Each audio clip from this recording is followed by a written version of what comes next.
নবীজি সেজদা উঠাইয়া ফাতেমারে লই জিগাইয়া,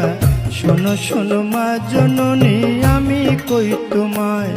ওরে শোনো আমার মা জননী একটা কথা তোমায় জিজ্ঞাসি, ঠিক ঠিক জবাব তুমি দিবা গো আমায়, তুমি ঠিক ঠিক জবাব দিবা, দুইটা হতে একটা নিবা,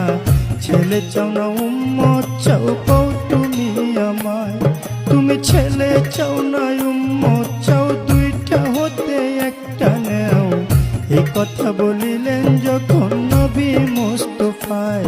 ওরে এই কথা শুনে ফাতেমায় চোখের পানি ছাইরা দেয়, ফরিয়া জানাইলেন মাওলারি দরগায়, মাওলা গো